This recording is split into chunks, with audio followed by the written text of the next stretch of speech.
When you hear the sound of the bell, you know you are in the championship rounds with King Amin of Essex 1. And I got my guy, the big homie, bringing the work, hardcore news, Jay Hardcore. How you doing, brother? It's all good, baby boy. How you feeling? I'm feeling pretty good. You know, it's Leo season. It's the season of many things happening right now. And just before we get started, just tell us a little bit where people can find you, with all the news. And I'm telling you, if you're looking for it, it's damn near breaking. Hardcore news. Gotta be. What's up, man? What's up? I'm Jay Hardcore at Hardcore Boxing News 50. I'm on Instagram. I'm always trying to bring the latest boxing news, so definitely check me out there. You can also find Hardcore Boxing News on YouTube as well. What's up, So bro? everything's pretty good, man. I want to, we touched on it a little bit off the air. And we talked because in the context of what happened this weekend with Danny Garcia, mental health. Mental health is important. How you relax, how you spend your time with your loved ones, all that is very important. But I want to know from you, is it now becoming a thing of where we're finally recognizing it, or is it becoming more, I don't want to use the word as an excuse, but a reason, if you will? You know what? I'm gonna be honest. Mental health is real. So, and the only reason why I can vouch and say that is because my mom and we ran a business housing the mentally ill and the homeless for 25 years in Washington, D.C. So my job was to used to go over to St. Elizabeth Hospital and actually interview clients there to see if they was ready for coming back out into the community. So I would do various tests with them and everything, and just pretty much check their temperature and see if they was ready to come back out to society. And we would put them in what we call a CRF, which was a community resident facility, you know what I mean, where they actually learn about normalization and things and getting independent skills so we can move them to the next level. And I was amazed at the different clients that we had. I mean, we had police officers, we had psychiatrists, you know what I mean? And very educated people and everything, man. This thing hits everybody. And when I seen Danny cry, that wasn't forced. He's still going through something. You know what I'm saying? He still, if it just hits you without your controlling it, you still got some more digging to do. And I'm glad that he actually brought it out, talked about it. You know what I mean? Because it's real. And boxers, they ain't gonna really want to talk about it because you're a boxer. You're supposed to be tough. You're supposed to be mean. You're supposed to have no feelings. You're supposed to be a monster. So you hide all that and you suppress it and you suppress it. And just like a dam, eventually it's gonna break. And you know something, I appreciate you sharing that with us, man. And it just makes me think it's like head of household syndrome, right? The backbone. We're never allowed to cry. We're never allowed to show that vulnerability. And as fighters, the fans don't allow them that vulnerability. We want them to be vulnerable enough to hurt themselves in the ring, but not vulnerable enough to express that they're emotionally going through something. So much so, I seen an asshole on the internet say something like, well, if I had Danny's money, I wouldn't be depressed. And I'm like, man, you ain't got no life experience if you're talking like that. You just be a depressed rich dude. Because when you have money, it just intensifies all the other things that's within you. So that's just like if you don't got no heart, taking boxing ain't going to give you the heart. You're trained in a skill, but that does not make you a fighter. The fighter is something from within. So, you speaking, you speaking there. I just, because we got to cover that, because even, we had the conversation on Ryan, and after we saw what he did and he seems more confident now. The test will be, has he come out of what he's gone through? He seems to be confident. He seems to be able to engage and talk a little slick and that kind of stuff. So maybe he's coming out of that dark spot. Another thing I want to touch on in that exchange, and Danny Garcia, him and Earl Spence had a few tweets going back and forth. And I think what I got from it was, number one, two men can have a difference of opinion about how they feel about the topic, but they handle it respectfully. But I also was keen on something when Earl said, and I'm glad that Danny was talking about it because some people not ready to talk about it yet. Help me out, bro. You said a mouthful right there, bro, and that's real. And you know, and he might even be speaking about himself. You know what I'm Bing. saying? Because you only can talk about what you experience. You know what I mean? And know what you're talking about, to be truthfully honest. So I'm glad that they hashed it out like men and didn't get reckless online about it and everything and be distasteful and everything. I mean, Danny was saying how he felt and what he went through, and Earl was like, "Hey, don't water down my account." And, you know, and they both had a legit agreement. You know what I Sure. mean? So I'm glad that they was able to, you know, he was like, "Hey, man, it wasn't direct towards you. It was towards your pops because your pops was minimizing what I did." You know what I'm saying? So, Which was a fair point. yeah, It's a fair exactly. point. Yeah, exactly. So I'm glad that they handled it like men. You know what I'm saying? And it didn't go on and on and on where it just divides the community on stuff. You know what I'm saying?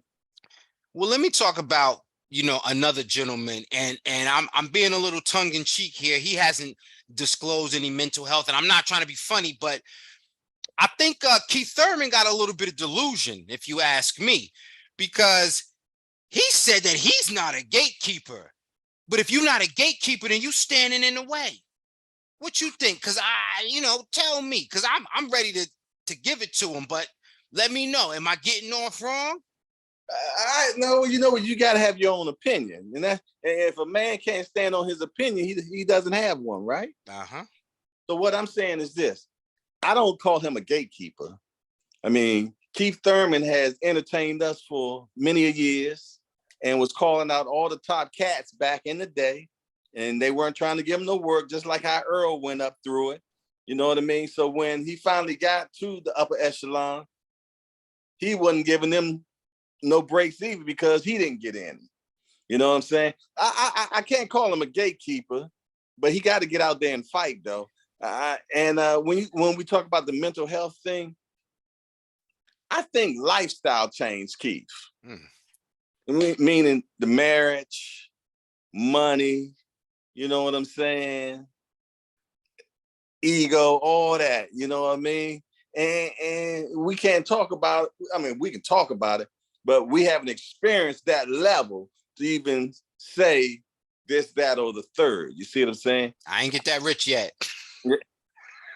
Exactly. So, you know, I think he got comfortable, you know. Which Hagler say it's kind of hard to get out of them silk sheets.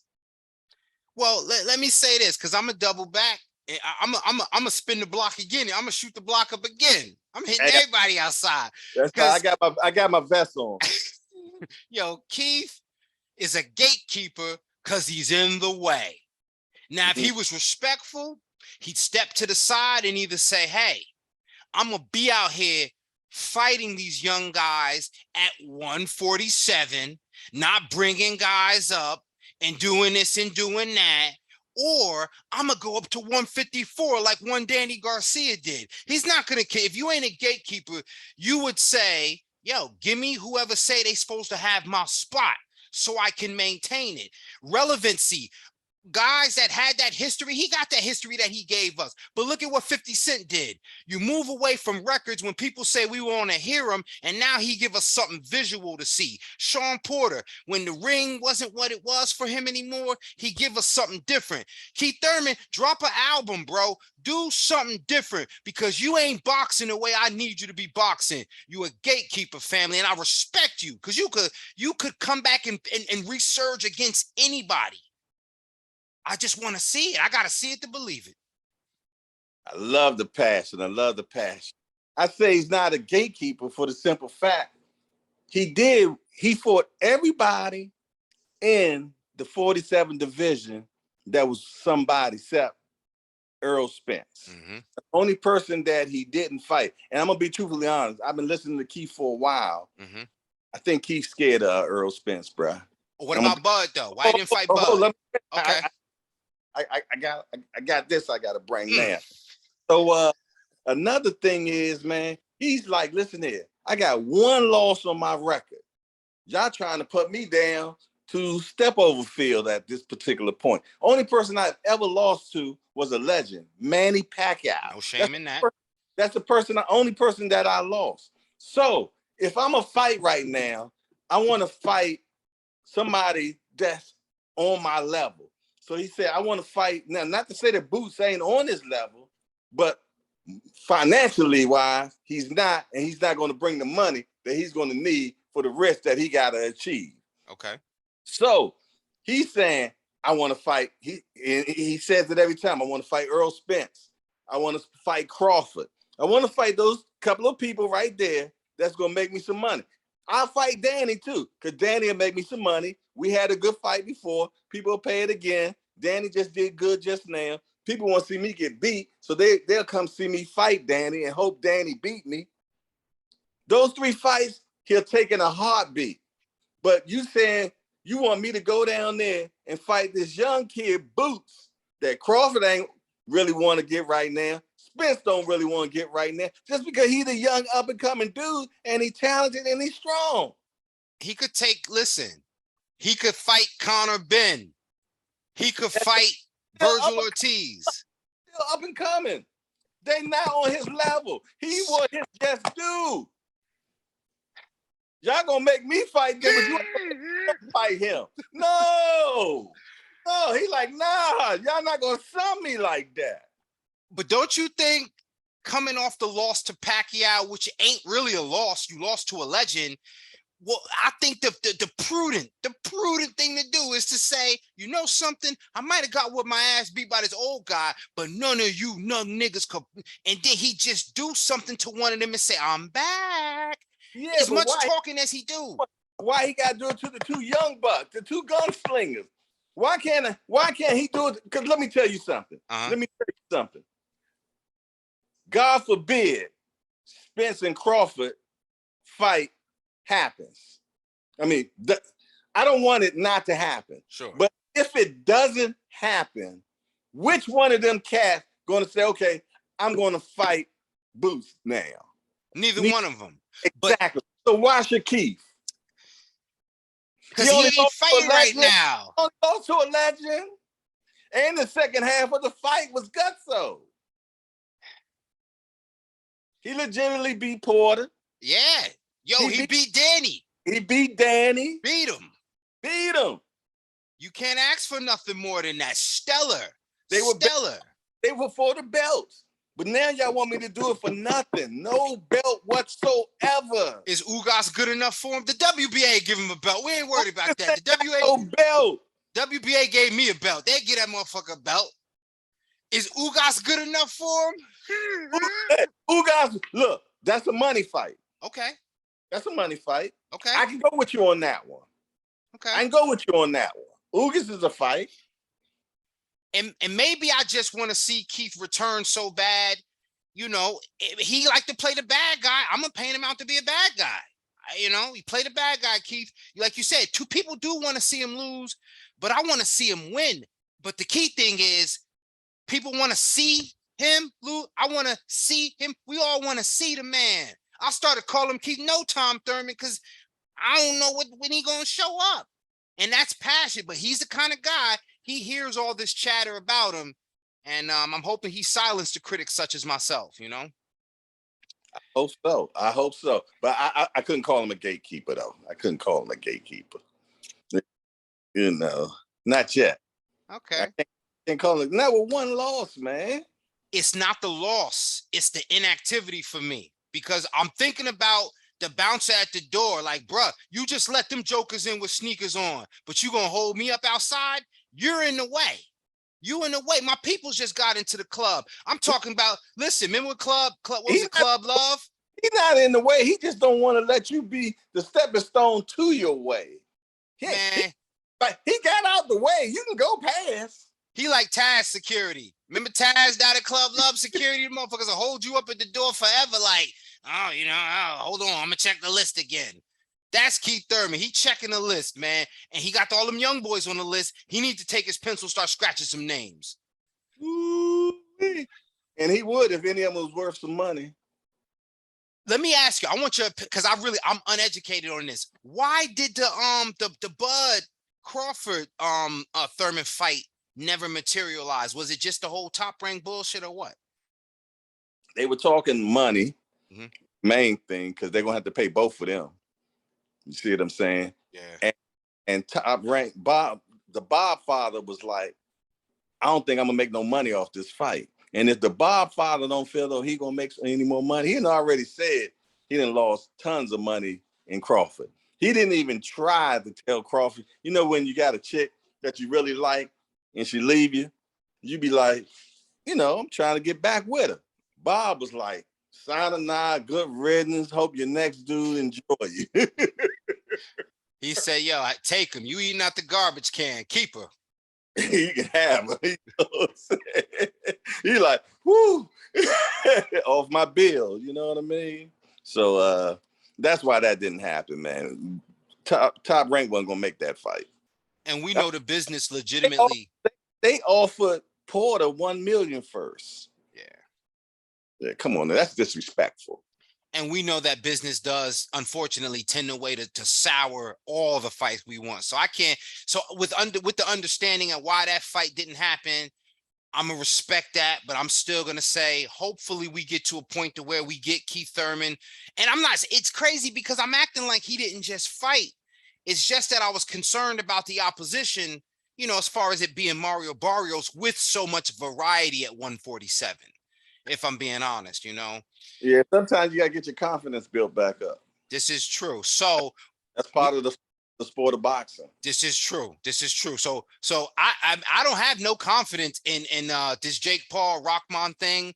I want you to tell me squarely, where does the blame, if I can even use that word blame, where does the blame lie in this one?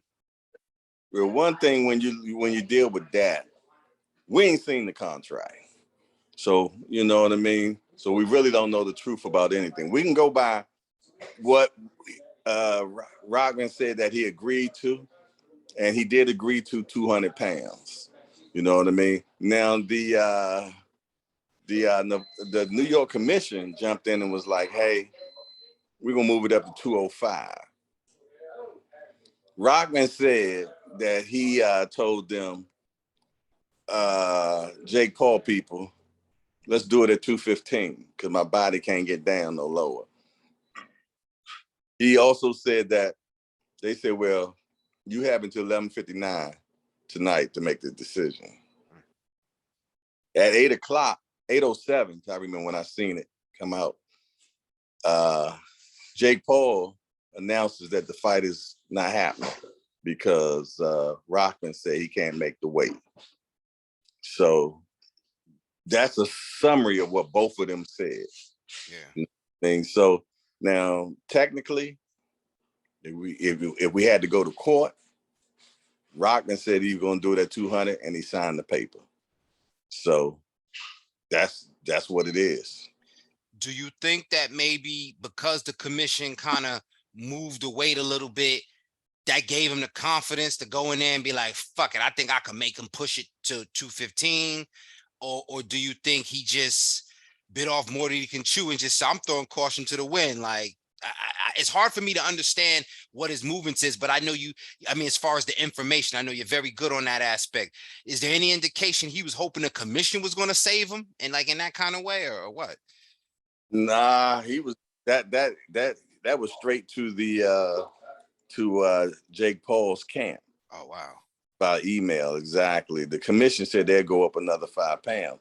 But if he was at 215 and the fight don't start until next Saturday, all boxers lose 10 pounds in the week of the fight. You know what I'm saying? No matter how rough it is. Yeah, they all do it. You know what I'm saying?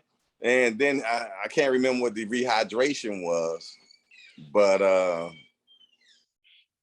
he you know, me personally, I wanted to see the fight. I actually felt though he could have beat Jake Paul. And I think, and I'm gonna tell you something, and you probably the same thing too. Well, maybe not. I think they gave Paul an out. I'm glad you said that because not only do I think they gave him the out, the out he wanted, because as much as I respect what Paul has done for Amanda Serrano and women's boxing in that regard, if you were truly invested in Amanda Serrano and women's boxing, you scrapped the entire card. Why not just elevate her to the main event? She was just the main event at Madison Square Garden. So, just throwing that out there, when Well, a man won. Go ahead. I think what it was, Jake feels though, because she got paid $1 million last time. So I'm more than sure you don't lose your pay unless you lose your fight. Okay, that's how it normally is in boxing. So if she got paid $1 million last time, she's getting paid $1 million this time. So, and I think he felt though that he was so much of a draw that it took care of all the purses under right. And now without him being there, he might have been underwater on paying all the purses. Yes. I think that's why I think he backed out. Brilliant. I didn't even think about it, brother. I didn't even think about it from that aspect. Mm-hmm. But that makes total sense, because if you don't go ordering all them fucking appetizers, you can't cover the bill, man. Yeah, okay. Yeah, exactly. So I think that's what that was. Because he got a few purses he got to pay, and everything, and he still got to pay the door. You know what I mean? Because let's say that whatever you charge, whatever they charging you to do that event, let's say that your event don't make that money. You still owe the event people that money. That's true. You know what I'm saying? So it's all about the dollars and the cents when you get all the way down to it. You know how much the purse Rahman was getting? I had no idea. 250,000. 250,000. And they said that was 10 times more than he's ever made. So that's telling me that his biggest fight was 25,000. Yeah. You know what I'm saying? I mean, they was ready to pay Tommy Fury $2 million. Yeah. It was 10 times what he made, but it was 7 times cheaper than what they was gonna pay. Well, let me ask you this too. Does Rahman still have a name? I mean, the Rahman name is always going to be present in boxing, but Junior, that is, does he still have an opportunity to seek any kind of big fight or and I'm not saying he can't go on and fight, but what do you think this does for his name, for his brand, and his opportunities moving forward? Well, in show business, they say there's no such thing as bad publicity. And now he has over 260,000 followers. You know what I'm saying? He's probably going to lose about, 2% of them now, 3%, you know what I mean? But yeah, he still can build on top of that. So I think he's going to be okay. When I first seen Jake come out with it, I was like, ooh, he crucifying him. You know what I'm saying? Yeah. And comments that was in his post on Instagram, it wasn't even a new post. It was one of his old posts, which since he didn't have no new post, everybody was commenting on that particular, and they was weighing him out. So when he finally did his regular post, responding to what Jake had to say, he turned the comments off. So they couldn't say nothing else to him, because they was torching him on Twitter and everything, you know what I mean? Because Jake was the first person to make the first move. You see what I'm saying? So, he won that battle right there, because he did the breaking news. Yeah, scooped him, as they say. Boom. Well, I don't know, man. Hopefully, Rahman does get some opportunities, and hopefully we do get the opportunity to see Paul in there with an actual boxer. Still, I'd like to. I know they floated his name around there. Anderson Silva, that's the best matchup for me, and I would just give Anderson Silva the advantage because he beat Chavez Jr. That was an impressive win, and I feel like beating him, Chavez Jr. gives him a great opportunity to beat Paul, even though Paul's power is, pretty heavy. We just have to see how that, prospective fight could go, Yeah, I say it's a 50-50 fight. I say 50-50, only because Jake Paul got the strength in the youth. Yeah. That's the only reason. Other than that, I would feel if he didn't have those two factors, I would definitely say Anderson Silva. Okay. Mm. Let's talk a little bit about what we coming up this week. It's a little dry, it's for my liking, some UK things, but it's kind of one bout is bringing the UK and United States together. And we talking about the Virgil Ortiz versus I can't say his name. I think it's Michael McKinson. You said it right, McKinson. Yeah. Michael McKinson. Because we've been talking about welterweight, the Keith Thurmans, and I mentioned Virgil Ortiz earlier. What do you think of this fight? But since you said dry week and I gotta wet my muscles. Salute. This is brought to you by Stella Artois. Send that man a check too, Miss Artois.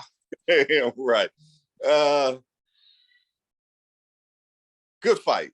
Definitely a good fight. Two undefeated fighters. One is 18 and 18 KOs. The other one is 20 or 22 and 2 KOs. So out of 20 or 20, I think it's 22 fights, he only had 2 KOs. What that tells me is he's not going to be able to keep Ortiz off of him. Good point. He ain't going to be able to keep him off of him. You know what I mean? And when you got a puncher, 18 fights, 18 knockouts, when you got a puncher, he coming to punch. And if you can't keep a puncher off and keep him respectful, he's going to jump on you. So I feel, though, that we're going to get a quick one this weekend. You said that, and it kind of, that was a body shot, man. You took my wind because I'm thinking to myself, this could be an upset. I'm on record as saying that it could be an upset, but when you said that, because McKinson is a southpaw, he kind of tricky, and he be bombing. He don't got no stoppages, but I seen him hit, and I said to myself, Ortiz, his defense is a little sus sometimes, and he sells out to deliver those power shots. But you made such a good point. If you can't keep a man off you, a knockout puncher that's coming to knock you out, and you can't keep him off you, how long are you going to last? Yeah, exactly. Because it only take one, right? See? That's why that was a body shot, man, because I thought I was coming. I thought I had some lateral movement. I thought I was going to circle the ring on you a little bit, and you clipped me to the body. I stepped back, and then I went down on the knee. Got back up, though. Got back up, though. And you still standing. I'm on record saying that it could be upset. So we still got that out there. Yeah, and I think it is a good fight.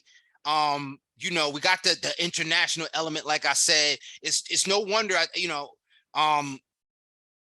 Virgil Ortiz, I don't want to say he's being avoided, but people avoid doing business with Golden Boy.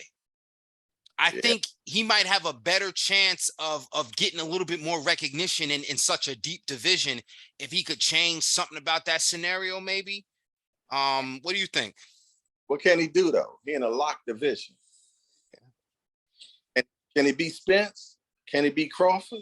Can he beat Bouts?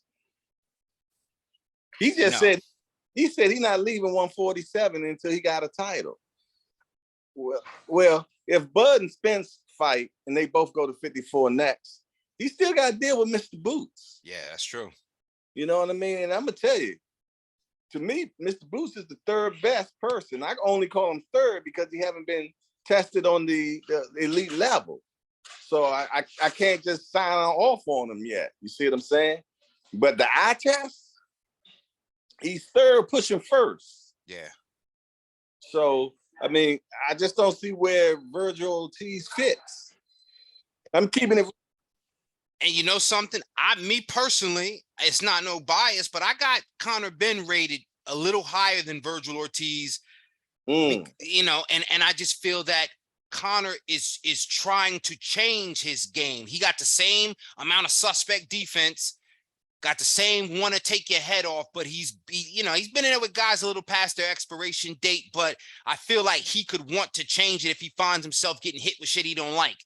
I feel like Virgil hasn't really developed that appetite yet because he ain't really been in there with nobody that's going to box him and hit him a little bit. So And maybe that's where this fight is going, because the association with Golden Boy and DAZN. Maybe if this fight, looks however way, they could either make it a UK fight with the two UK guys, or this could be a Conor Benn debut, in Texas against Virgil Ortiz. So the division's so deep, yeah, man. That fight makes sense. That fight makes sense, and the winner fight bouts. There we go. And it sorts out the young guns. You know that you got the Derringer from the Deuce, from the Trey Deuce to the three, all your little side pieces is before you get to the 9mm. I got Thurman as a 9mm, you know what I'm saying? And I got them, so just the caliber of fighter can be separated. 45s, got them 245s up top. Twin 45s, you understand? I love it, man. Listen, is there anything else going on this weekend? Because it's, I want to play a quick game with you if we ain't got nothing else to cover. A quick game of who you got. All right, that's cool, because let's go switch to the who you got, because I got okay. Work. No worries. Yeah. Listen, Daniel Dubois, Dillian White. Ooh, damn, you just started out with the jab, didn't you? I'm gonna go with the young buck. Yeah, that's what I picked too. Good pick. I think he, people, the eye ain't a thing for him no more. We make it a thing. He done came over here and did his thing twice. He had 2 fights stateside, one on the Paul card, and then with the Trevor Bryan thing, got him a belt. Definitely, respect to Dillian White, but I got Dubois in that one. I'm going to throw one more your way. Okay? Joe Joyce, Deontay Wilder. Ooh. That'd be on the ropes.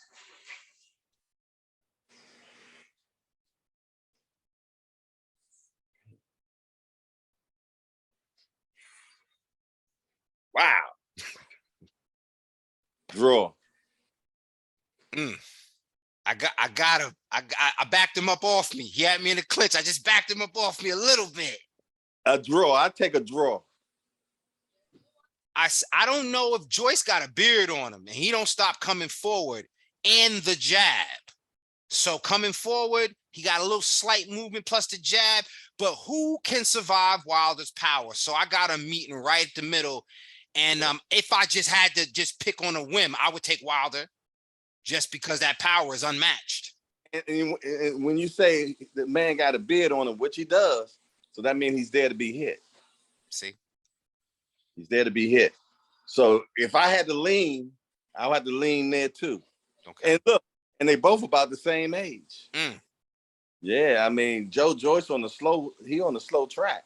He almost 36 years old, and he ain't had a title championship. I mean, well, hopefully, man, we could even see some of those fights. Listen, thank you for joining me. I know you want to move. Let people know one more time where they can find you, and I'm going to take us out of here on the bell. All right, I'm Jay Hardcore Boxing News 50 on Instagram, and also Hardcore Boxing News on YouTube. And shoot, I enjoy talking boxing. Listen, see him on IG. Check him out. Trust me, lots of news, lots of information. Y'all know where to find me, King Amin of Essex. Thank you for joining me, brother. And on that note, we out of here. Yeah.